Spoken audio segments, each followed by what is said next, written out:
ಇವತ್ತಿನ ವಿಷಯ ಯಹೂದಿ religion. ಯಹೂದಿ religion ಅಂದ ತಕ್ಷಣ ನಮ್ಮೆಲ್ಲರಲ್ಲೂ ತಲೆಯಲ್ಲಿ ಬರ್ತದಪ್ಪ ಅಂತಂದ್ರೆ ಇಸ್ರೇಲ್ ರಾಷ್ಟ್ರ ಬರ್ತದೆ. ಇಸ್ರೇಲ್ ರಾಷ್ಟ್ರ ಇವತ್ತು ವಿಶ್ವದ ಶಕ್ತಿಶಾಲಿ ರಾಷ್ಟ್ರಗಳ ಪಟ್ಟಿಯಲ್ಲಿ ಮೊದಲ ಸ್ಥಾನದಾಗ ನಿಲ್ಲುತ್ತದೆ. ಯಾಕೆ ಸರ್ ಇಸ್ರೇಲ್ ಅಷ್ಟೊಂದು ಶಕ್ತಿಶಾಲಿಯಾಗಿ ಬೆಳೀತು, ಹೇಗೆ ಬೆಳೀತು? ಇವತ್ತು ಆ ಇಸ್ರೇಲ್ ಯಾವತ್ತು ನ್ಯೂಸ್ದಾಗ ಯಾಕೆ ಇರ್ತದ ಅಂತಂದ್ರೆ ಯುದ್ಧಗಳ ಕಾರಣ ಅದು ನ್ಯೂಸ್ದಾಗ ಇರ್ತದ. ಇದಕ್ಕೆ ಕಾರಣ ಏನು ಅನ್ನೋದು ಇವತ್ತಿನ ಈ ಒಂದು ಲೆಸನ್ದಾಗ ತಿಳ್ಕೊತೀವಿ. ಯಹೂದಿ ರಿಲಿಜನ್ ಅಂದ ತಕ್ಷಣ ಈ ಇಸ್ರೇಲ್, ಈ ಯಹೂದಿ, ಈ ಯುದ್ಧಗಳು ಎಲ್ಲವಷ್ಟು ಗೊಂದಲಗಳನ್ನ ಇವತ್ತು ನಿವಾರಣೆ ಮಾಡಲಿಕ್ಕೆ ಈ ಕ್ಲಾಸ್ ಇದೆ ನೋಡಿ. ಯಹೂದಿ ರಿಲಿಜನ್. ಯಹೂದಿ ರಿಲಿಜನ್ ಇದು ಯಾರು ಫಾಲೋ ಮಾಡ್ತಾರೆ ಅವರನ್ನ ಜ್ಯೂಸ್ ಅಂತಲೂ ಕೂಡ ಕರಿತೀವಿ. ಯಹೂದಿ ಧರ್ಮದ ಅನುಯಾಯಿಗಳನ್ನ, I mean to say religion ಅನುಯಾಯಿಗಳನ್ನ ಜ್ಯೂಸ್ ಅಂತ ಹೇಳಿ ಕರಿತೀವಿ. ಓಕೆ, ಈ ಯಹೂದಿಗಳ ಆದಿಮ ಭಾಷೆ ಹಿಬ್ರೂ. ಯಹೂದಿಗಳ ಆದಿಮ ಭಾಷೆ ಅಂದ್ರೆ ಪ್ರಾಚೀನ ಭಾಷೆ ಹಿಬ್ರೂ. ಯಹೂದಿಗಳ ಧರ್ಮ ಗ್ರಂಥ ಟೋರಾಹೋ ಅಂತೇನು ಕರಿತೀವಿ, ಇವುಗಳು ಕೂಡ ಈ ಹಿಬ್ರೂ ಭಾಷೆಯಲ್ಲಿಯೇ ಬರೆದಿಡಲಾಗಿದೆ. ಆಯ್ತಾ? ನಾಟ್ ಓನ್ಲಿ ಟೋರಾಹೋ, ಬೈಬಲ್ ಕೂಡ ಹಿಬ್ರೂ ಭಾಷೆಯಲ್ಲಿಯೇ ಬರೆದಿಡಲಾಗಿದೆ. ಹಾಗಾದ್ರೆ ಆ ಒಂದು ಪ್ರಾಂತದಲ್ಲಿ ಆಗಿನ ಭಾಷೆ ಹಿಬ್ರೂ ಆಗಿತ್ತು. ಹಾಗಾಗಿ ಆ ಹಿಬ್ರೂ ಭಾಷೆಯಲ್ಲಿಯೇ ಇವುಗಳನ್ನ ಬರೆದಿಡಲಾಗಿದೆ. ಟೋರಾ ಆಗಿರ್ಬೋದು, ಬೈಬಲ್ ಆಗಿರ್ಬೋದು. ಓಕೆ, ನೆಕ್ಸ್ಟ್ ನೋಡಿ, ಇವರ ದೇವರು ಯಾವೆ. ಇವರ ದೇವರು ಯಾರ್ರಿ? ಯಾವೆ. ಇವರ ಮೂಲ ಪುರುಷ ಅಬ್ರಾಹಂ. ಮೂಲ ಪುರುಷ ಅಬ್ರಾಹಂ ಅಂದ್ರೆ ಏನು ಅಂತಂದ್ರೆ ಮೊಟ್ಟ ಮೊದಲ ಬಾರಿಗೆ ಈ ರಿಲಿಜನ್ ಅನ್ನ ಸ್ವೀಕಾರ ಮಾಡಿದಂತಹ ವ್ಯಕ್ತಿ ಅಬ್ರಾಹಂ. ಆಯ್ತಾ? ಅದೇ ಇಸ್ಲಾಂದಾಗ ಏನತ್ತದ ಇಬ್ರಾಹಿಂ ಆಗ್ತದ, ಕ್ರಿಶ್ಚಿಯನಿಟಿದಾಗ ಇಬ್ರಾಹಿಂ ಆಗ್ತದ. I mean to say this ಯಹೂದಿ religion it is a root for both Islam and Christianity. Yeah, ಇವರು ಏಕದೇವ ಉಪಾಸಕರು, ಕ್ರಿಶ್ಚಿಯನ್ ಕೂಡ ಏಕದೇವ ಉಪಾಸಕರು, ಇಸ್ಲಾಂ ಕೂಡ ಏಕದೇವ ಉಪಾಸನಾ ರಿಲಿಜನ್ ಆಗಿದೆ. ಮೂಲ ಪುರುಷ ಅಬ್ರಾಹಂ, ಪ್ರವಾದಿ ಮೋಸೆಸ್. ಈ ಯಹೂದಿಗಳ ಪ್ರವಾದಿ ಯಾರಪ್ಪ ಅಂದ್ರೆ ಮೋಸೆಸ್. ಯಹೂದಿಗಳ ಪ್ರವಾದಿ ಮೋಸೆಸ್ ಯಾಕಾದ ಅಂತಂದ್ರೆ ಈ ಯಹೂದಿಗಳು ಏನಿದ್ರು ಈ ಈಜಿಪ್ತಿಯನ್ನರ ಆಳ್ವಿಕೆಗೆ ಒಳಪಟ್ಟಿದ್ದರು. ಈ ಈಜಿಪ್ತಿಯನ್ನರು ಈ ಯಹೂದಿಗಳನ್ನ ಸ್ಲೇವ್ಸ್ ತರ ಟ್ರೀಟ್ ಮಾಡತ್ತಿರು. ಸ್ಲೇವ್ಸ್ ಅಂದ್ರೆ ಗುಲಾಮರ ತರ ಯಹೂದಿಗಳನ್ನ ಗುಲಾಮರಾಗಿ ಇಟ್ಕೊಂಡಿದ್ರು. ಆ ಗುಲಾಮಿ ಸಮಸ್ಯೆಯಿಂದ ಯಹೂದಿಗಳನ್ನ ಹೊರತಂದವನೇ ಯಾರಪ್ಪ ಅಂದ್ರೆ ಇಲ್ರಿ ಮೋಸೆಸ್. ಹಾಗಾಗಿ ಇವರನ್ನ ಪ್ರವಾದಿ ಅಂತ ಹೇಳಿ ಕರಿತೀವಿ. ಆಯ್ತಾ? ನೋಡಿ, ಮೂಲ ಪುರುಷ ಅಬ್ರಾಹಂ, ಪ್ರವಾದಿ ಮೋಸೆಸ್. ಫಸ್ಟ್ ಒಬ್ಬ ಯಹೂದಿ ಈ ರಿಲಿಜನ್ ಅನ್ನ ಅಕ್ಸೆಪ್ಟ್ ಮಾಡದ ಲೈಫ್ದಾಗ ಅಂದ್ರೆ ಆತರು ಅಬ್ರಾಹಂ. ದೇವರು ಬಂದು ಇವರಿಗೆ ಅಬ್ರಾಹಮನನ್ನ ಭೇಟಿಯಾಗಿ ಒಂದು ರಾಷ್ಟ್ರ ನಿರ್ಮಾಣಕ್ಕೆ ಅಡಿಪಾಯ ಹಾಕು ಅಂತ ಹೇಳಿದ್ದು ಅಬ್ರಾಹಂ. ಹಾಗಾಗಿ ಮೂಲ ಪುರುಷ ಅಬ್ರಾಹಂ ಅಂತ ಕರಿತೀವಿ. ಪ್ರವಾದಿ ಯಾರಾದ್ರೂ ಮೋಸೆಸ್ ಯಾಕಾದ್ರು ಅಂತ ಹೀಗೆ ಹೇಳ್ದ. ನೆನ್ಪಿಡ್ರಿ ಅಷ್ಟು. ಯಹೂದಿಗಳ ಇತಿಹಾಸ 3000 ವರ್ಷಗಳ ಹಿಂದಕ್ಕೆ ಹೋಗ್ತೀವಿ. ಅಲ್ಲಿ ಅನೇಕ ಜನಾಂಗಗಳಿದ್ದು ಆ ಜನಾಂಗಗಳ ಮಧ್ಯೆ ಯುದ್ಧ ಸರ್ವೇ ಸಾಮಾನ್ಯವಾಗಿತ್ತು. ಎಲ್ಲಿ ಯುದ್ಧ ಇರ್ತದೋ ಅಲ್ಲಿ ಶಾಂತಿ ಇರಲ್ಲ, ಅಲ್ಲಿ ಜನಕ್ಕೆ ಲೈಫ್ ಸೆಕ್ಯೂರಿಟಿ, ಪ್ರಾಪರ್ಟಿ ಸೆಕ್ಯೂರಿಟಿ ಇವು ಯಾವೂ ಇರಲ್ಲ. ಅವರು ಶಾಂತಿ ಸಲುವಾಗಿ ಬೇಡ್ಕೊಳ್ಕತ್ತಿರು. ಆವಾಗ ಅವರಿಗೊಂದು ರಿಲಿಜನ್ ಅವಶ್ಯಕವಾಗಿತ್ತು. ಓಕೆ, ಆವಾಗ ಆ ಒಂದು ಸಮಯದಲ್ಲಿ ಯಹೂದಿ ರಿಲಿಜನ್ ಹುಟ್ಕೊಂಡಿದ್ದು. ನೋಡಿ, ಅಲ್ಲಿ ಒಬ್ಬ ರಾಜನಿದ್ದ. ಇಸ್ರೇಲ್ ಪ್ರಾಂತ. I am talking all about Israel only. Okay, ಅಲ್ಲಿ ಒಬ್ಬ ರಾಜನಿದ್ದ. ಆತನ ಹೆಸರು ಗೋಲಾಯತ್ ಅಂತ ಹೇಳಿ. He was very strong, he was so mighty. ಬಹಳ ಏನಂತೀರಿ, ಬಾಹುಬಲಿ ಇದ್ದಪ್ಲೆ. Okay, but he was not ruling in favour of people. ಜನರ ಒಳಿತಿಗಾಗಿ ಅಷ್ಟೊಂದು ಆತ ಆಳ್ವಿಕೆ ಮಾಡ್ತಾ ಇದ್ದಿದ್ದಿಲ್ಲ. ಓಕೆ, ಜನ ಎಲ್ಲ ಅವನಿಗೆ ಸ್ವಲ್ಪ ಇಷ್ಟಪಡ್ತಿದ್ದಿಲ್ಲ ಗೋಲಾಯತ್ನನ್ಗೆ. ಆಗ ಆ ಗೋಲಾಯತ್ನನ್ನ, ಆ ಬಾಹುಬಲಿಯನ್ನ ಸೋಲ್ಸಿದ್ದ ಯಾರಪ್ಪ ಅಂದ್ರಲ್ರಿ ಡೇವಿಡ್.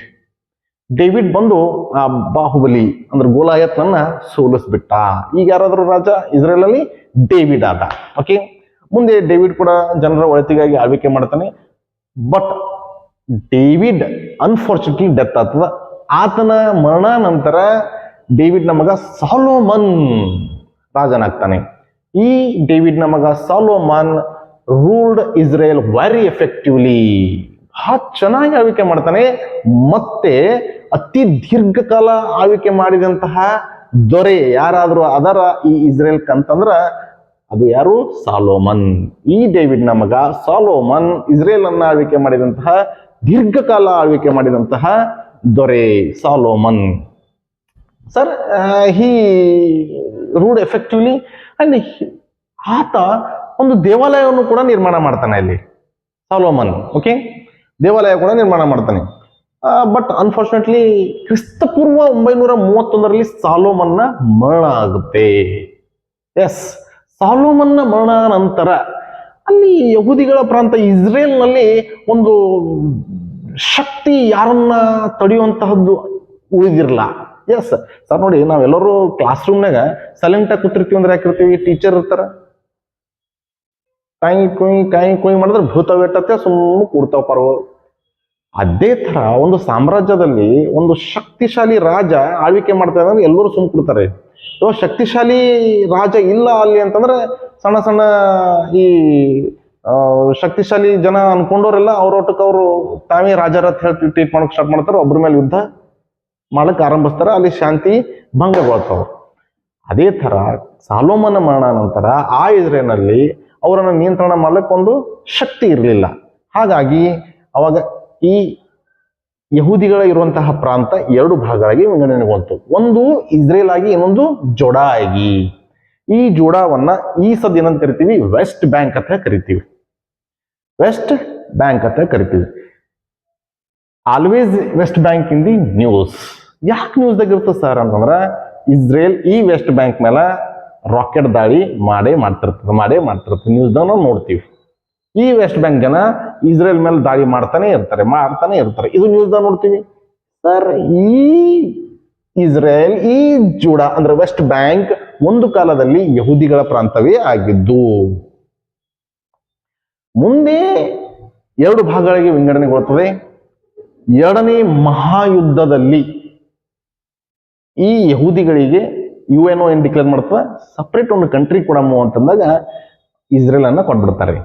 ಆದ್ರೆ ಅವರು ಮಾಡಿದ ಇನ್ನೊಂದು ತಪ್ಪು ಏನಂದ್ರೆ, ಈ ವೆಸ್ಟ್ ಬ್ಯಾಂಕ್ ಕೂಡ ಮೊದಲು ಯಹೂದಿಗಳದಿತ್ತು ನೋಡ್ರಿ, ಇದ ವೆಸ್ಟ್ ಬ್ಯಾಂಕ್ನಲ್ಲಿ ಅರಬರನ್ನ ಇಟ್ಬಿಡ್ತಾರೆ. ಅವರು ಅರೇಬಿಯನ್ ಜನನ ಇಟ್ಬಿಡ್ತಾರೆ, ಅಂದ್ರೆ ಇಸ್ಲಾಂ ಫಾಲೋ ಜನಕ್ಕೆ ಇಟ್ಬಿಡ್ತಾರೆ.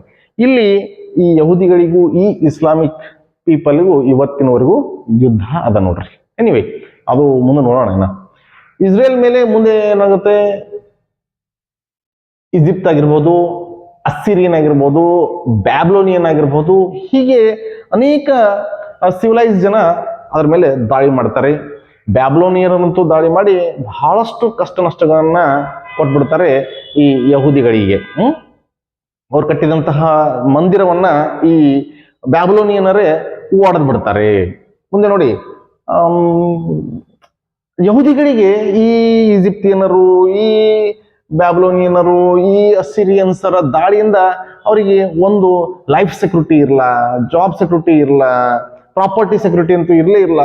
ಸರ್, ಇನ್ಸೆಕ್ಯೂರ್ ಲೈಫ್ ಲೀಡ್ ಮಾಡ್ತಿರ್ತಾರೆ, ಇರ್ರೆಸ್ಪೆಕ್ಟಿವ್ ಲೈಫ್ ಲೀಡ್ ಮಾಡ್ತಿರ್ತಾರೆ. ಮತ್ತೆ ಅವ್ರಿಗೆ ರೆಸ್ಪೆಕ್ಟು, ಅವ್ರಿಗೆ ಲೈಫು, ಅವ್ರಿಗೆ ಸೆಕ್ಯೂರಿಟಿ ಯಾರು ಕೊಟ್ಟರು ಅಂತಂದ್ರೆ ಪರ್ಷಿಯಾದ ರಾಜ ಸೈರಸ್. ಎಸ್, ಸೈರಸ್ ಈ ಇಸ್ರೇಲಿನ ಯಹೂದಿಗಳಿಗೆ ಮತ್ತು ಒಂದು ರಾಷ್ಟ್ರ, ಮತ್ತೆ ಒಂದು ಭವಿಷ್ಯ, ವರ್ತಮಾನ, ಉತ್ತಮವಾದಂಥ ವಾತಾವರಣ ನಿರ್ಮಾಣ ಮಾಡಿಕೊಟ್ಟ ಸೈರಸ್. ಇದು ಬಹಳ ದಿವಸ ಅಲ್ಲ. ಮತ್ತೆ ನೋಡ್ರಿ, ಒನ್ ಟೈಮ್ ಈಜಿಪ್ಟಿಯನರಿಂದ, ಬ್ಯಾಬ್ಲೋನಿಯರಿಂದ, ಅಸ್ಸಿರಿಯನರಿಂದ ದಾಳಿಗೊಳಗಾದಂಥ ಜನರು ಈಗ ಸ್ವಲ್ಪ ಸೈರಸ್ ಬಂದ ಒಳ್ಳೆ ಸ್ಥಾನಕ್ಕೆ ಬಂದರು. ಮತ್ತೆ ಮುಂದೆ ಏನಾಗುತ್ತೆ ಏನ್ರಿ? 334 ಕ್ರಿಸ್ತಪೂರ್ವದಲ್ಲಿ ಅಲೆಕ್ಸಾಂಡರ್ ದಾಳಿಗೆ ತುತ್ತಾಗ್ತಾರೆ. ಅಲೆಕ್ಸಾಂಡರ್ನ ದಾಳಿಗೆ ತುತ್ತಾದಂತಹ ಈ ಇಸ್ರೇಲಿನ ಯಹೂದಿಗಳು ವಿಶ್ವದ ತುಂಬ ಎಲ್ಲ ದಿಕ್ಕಾಪಾಲಾಗುವಂತಹ ಪರಿಸ್ಥಿತಿ ಬಂದ್ಬಿಡುತ್ತೆ. ಇಸ್ರೇಲನ್ನ ಬಿಟ್ಟು ಇವರೆಲ್ಲರೂ ಯುರೋಪ್, ಏಷ್ಯಾ, ಆಫ್ರಿಕಾ ಖಂಡಗಳಿಗೆ ಪಲಾಯನಗೊಳ್ಳುವಂತಹ ಪರಿಸ್ಥಿತಿ ಬಂದ್ಬಿಡುತ್ತೆ. ನೋಡಿ, ಒಂದು ಯಹೂದಿ ರಿಲಿಜನ್ ಜನ ಎಷ್ಟು ಕಷ್ಟಗಳನ್ನ ಎದುರಿಸಿದ್ರು ಅನ್ನೋದು ಇಲ್ಲಿ ನಿಮ್ಗೆ ಗೊತ್ತಾಗುತ್ತೆ. ಮುಂದೆ ಯಹೂದಿಗಳು ಎರಡು ಭಾಗ ಆಗುತ್ತೆ ಅಂತ ಹೇಳಿ ನಾನು ನಿಮಗೆ, ಒಂದು ಕ್ರಿಶ್ಚಿಯನಿಟಿ, ಒಂದು ಇಸ್ಲಾಂ. ಅದ್ರ ಬಗ್ಗೆ ನೆಕ್ಸ್ಟ್ ಕ್ಲಾಸ್ನಾಗ ಹೇಳಿರ್ತೀನಿ. ಇಲ್ಲಿ ಎರಡನೇ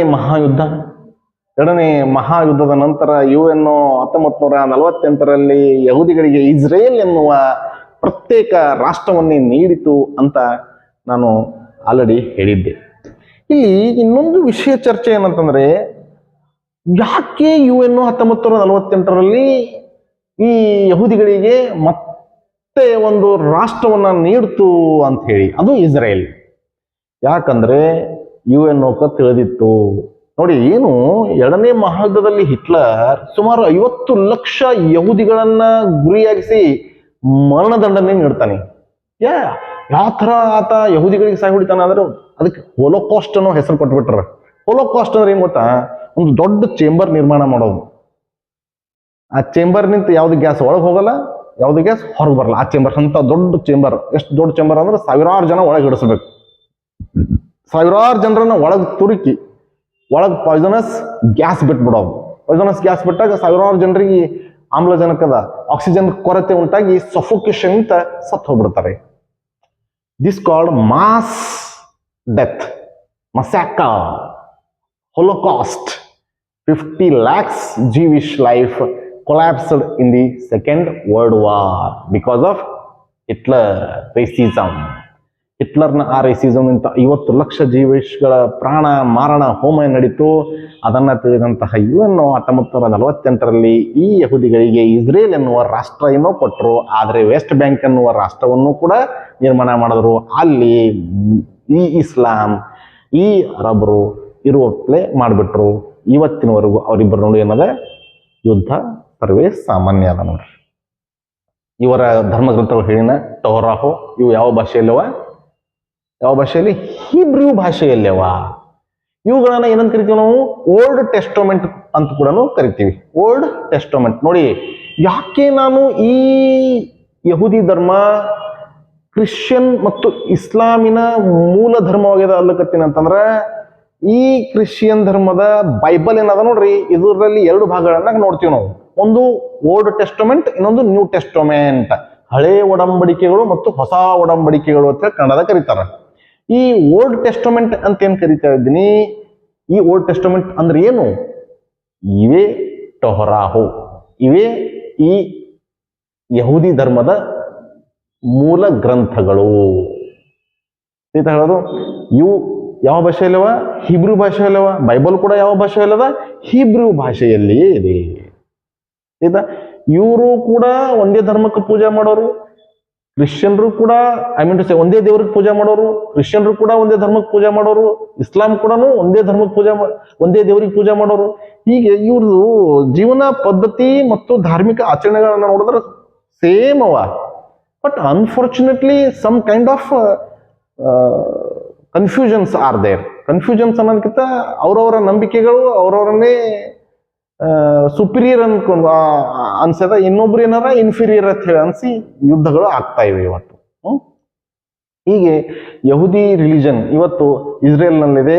ಈ ಇಸ್ರೇಲ್ನ ಸುತ್ತಮುತ್ತ ಎಲ್ಲ ರಾಷ್ಟ್ರಗಳು, ಈ ಇರಾಕ್ ಆಗಿರ್ಬೋದು, ಇರಾನ್ ಆಗಿರ್ಬೋದು, ಸೌದಿ ಆಗಿರ್ಬೋದು, ಇವೆಲ್ಲ ಅಷ್ಟು ಅವಕ್ಕೆ ಯಾಕೆ ಟಾರ್ಗೆಟ್ ಮಾಡ್ತಾ ಇದ್ದಾವೆ ಅಂತಂದ್ರೆ, ಆ ವೆಸ್ಟ್ ಬ್ಯಾಂಕ್ನಲ್ಲಿರುವಂತಹ ಒಂದು ಪ್ರದೇಶ ಸಲಕ ಇವತ್ತು ಎರಡರಲ್ಲೂ ಜಗಳ ನಡೆದ್ಬಿಟ್ಟವು. Anyway, it is all about ಯಹೂದಿ religion. Okay, every points are very important. So next ಕ್ಲಾಸ್ನಾಗ ಹೇಳ್ತೀನಿ ಕ್ರಿಶ್ಚಿಯನಿಟಿ, ಅದಾದ ನಂತರ ಇಸ್ಲಾಂ ಹೇಳ್ತೀನಿ, ಅದಾದ ನಂತರ ಸನಾತನ ಧರ್ಮದ ಬಗ್ಗೆ ಇನ್ನೊಂದು ಕ್ಲಾಸ್ ಮಾಡ್ತೀನಿ ರೀ.